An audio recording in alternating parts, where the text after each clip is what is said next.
Stai comprando le scarpe che hai sempre sognato su un sito che non conosci?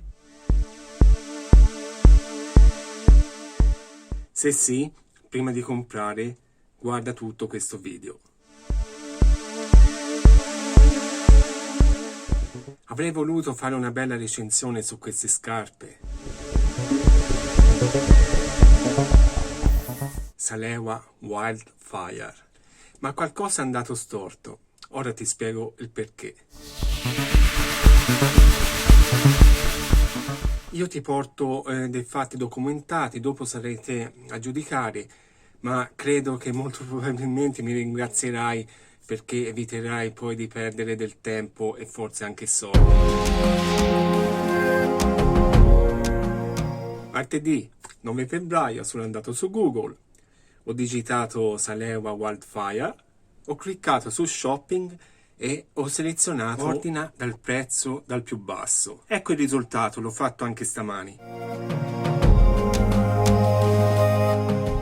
Salewa Wildfire, 45 recensioni ottime su trekking.com e 89,99 euro. Ci clicco e ottengo appunto il sito, verifico se c'è la mia taglia costa un pochino di più, comunque non è questo il problema, ordina adesso e lo avrai a casa tua fra lunedì 22 febbraio e martedì 23 febbraio.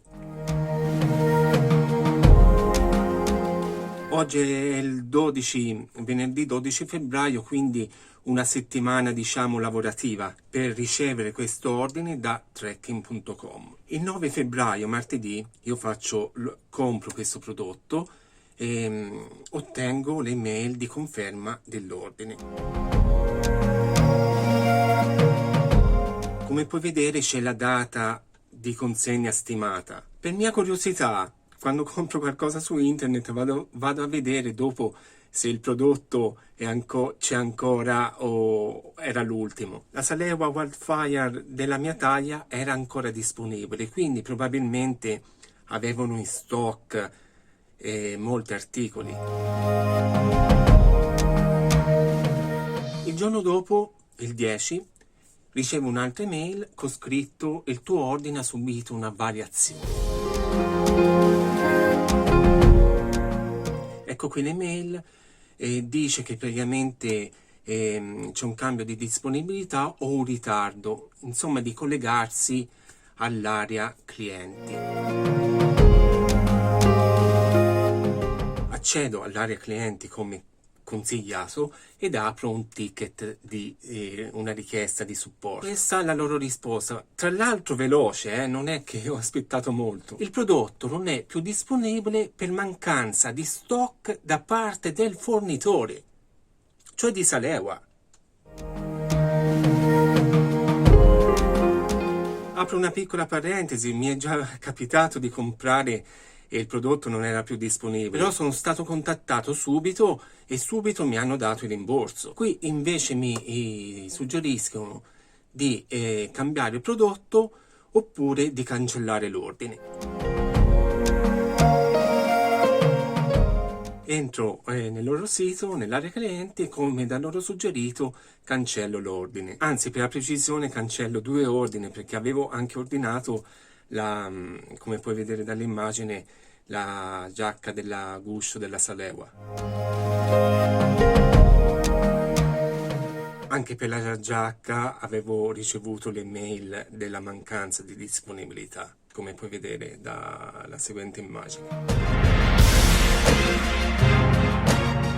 Una volta cancellati i 2 ordini, ricevo le mail.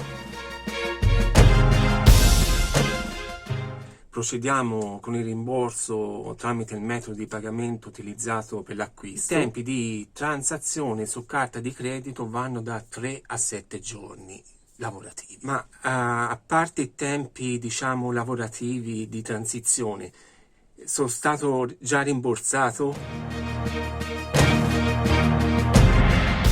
Il giorno successivo, l'11 febbraio, scrivo nuovamente se sono stato rimborsato. Come puoi vedere, ricevo l'email che confermiamo che il suo ordine è stato cancellato con successo.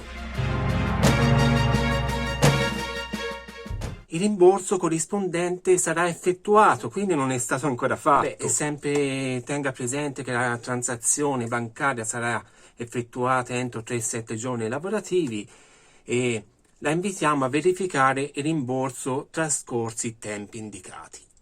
Quindi io non riceverò più email da loro.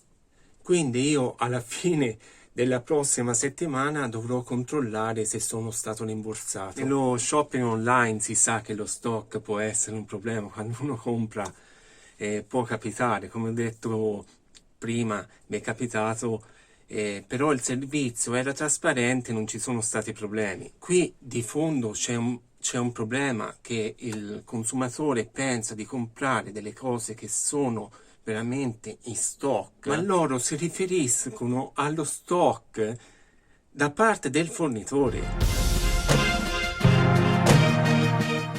Quindi se vendi qualcosa che non hai, il consumatore lo dovrebbe sapere, perché probabilmente è anche disposto, magari a fronte di un grande sconto, aspettare anche un po' più di tempo. Trasparenza che manca anche nei termini di rimborso, perché prima mi dicono procediamo con il rimborso, poi il giorno dopo mi confermano che l'ordine è stato cancellato e il rimborso sarà fatto. L'importante è l'ultimo consiglio: pagate in questi casi con PayPal. Infatti Sara mi chiese: ma hai pagato con PayPal? No, ho detto ho pagato con la carta. Ho sbagliato, perché PayPal in questi casi è dalla parte del consumatore, del cliente.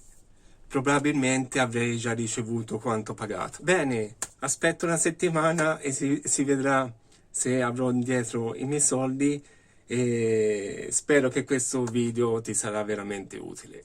Keep in touch!